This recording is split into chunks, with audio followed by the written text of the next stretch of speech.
Assalamualaikum warahmatullahi wabarakatuh. Perkenalkan, nama saya Yeni Nur Aini. Saya mahasiswi D3 Keperawatan Fakultas Ilmu Kesehatan Universitas Muhammadiyah Tasikmalaya.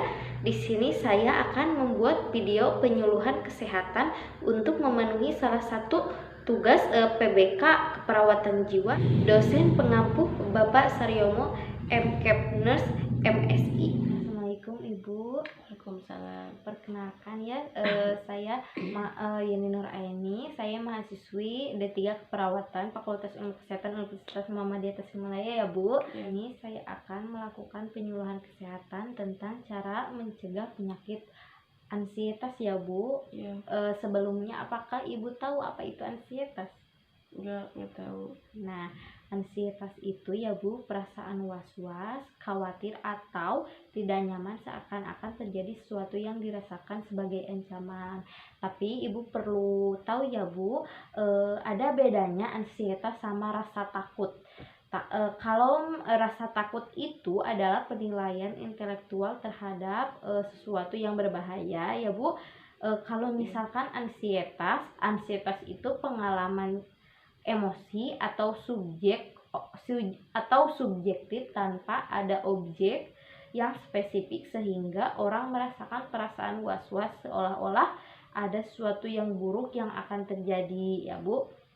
Kemudian kita masuk ke penyebabnya. Nah, di sini penyebabnya ada dua ya Bu, dua faktor. Yang satu ada faktor predisposisi, yang kedua ada faktor presipitasi.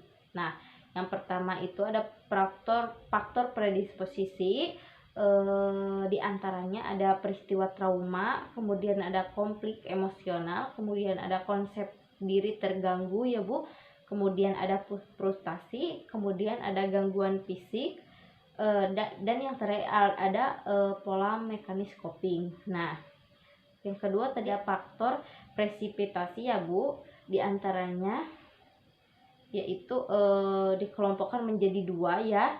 Yang pertama ada ancaman terhadap integritas fisik kita, tapi itu ada sumbernya, ada sumber dari internal itu dari dalam, yaitu ada meliputi kegagalan mekanisme sistem imun, kemudian regulasi suhu tubuh, kemudian perubahan biologis normal. Misalkan perubahan biologis normal itu misalkan ibu mengalami hamil ya Bu. Kemudian ada dari luar eksternal, itu meliputi infeksi virus, bakteri, kecelakaan dan kekurangan nutrisi. Nah, yang kedua ada ancaman terhadap harga diri ya Bu. Nah, itu sama dua sumber, ada sumber internal dari dalam, yaitu meliputi kesulitan dalam berhubungan interpersonal di rumah atau di tempat kerja ya Bu. Kemudian ada sumber eksternal dari luar, yaitu meliputi kehilangan orang yang dicintai atau misalkan perceraian, kemudian bisa tekanan kelompok atau sosial budaya ya Bu. Nah, Ibu sudah mengerti? Nah, kita masuk ke faktor pencegahannya ya Bu. Faktor pencegahan penyakit ansietas itu diantaranya yang ke satu, ambil napas panjang. Nah, yang tadi saya lakukan ke Ibu ya dengan terapi relaksasi napas dalam. Kemudian ada bicara dengan orang lain. Ibu bisa bicara dengan orang lain untuk mengalihkan ansietas Ibu, kecemasan Ibu. Kemudian lakukan apa yang Ibu sukai. Misalkan Ibu suka memasak, Ibu lakukan itu ketika Ibu merasa cemas. Kemudian lakukan hal yang baru. Misalkan Ibu sekarang lagi suka poli, Ibu lakukan itu untuk mengurangi rasa cemas Ibu. Kemudian olahraga secara rutin ya Bu.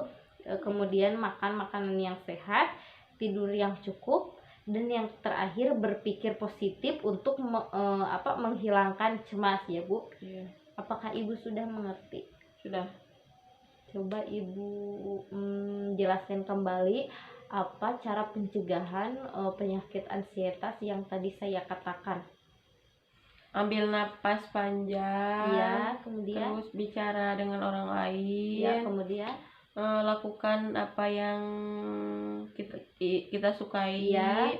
lakukan hal baru, Iya. olahraga, Ya, makan makanan yang Iya. sehat, tidur yang cukup, Iya. berpikir positif untuk menghilangkan rasa cemas. rasa cemas. Ya, baik, Ibu sangat bagus sekali dalam memperhatikan ya Bu. Mudah-mudahan apa yang saya sampaikan bisa bermanfaat bagi Ibu dan keluarga Ibu ya Bu. Ya, Kalau gitu saya pamit undur diri ya Bu. Wassalamualaikum warahmatullahi wabarakatuh. Waalaikumsalam. Terima kasih. Mohon maaf apabila banyak kekurangan dan kesalahan.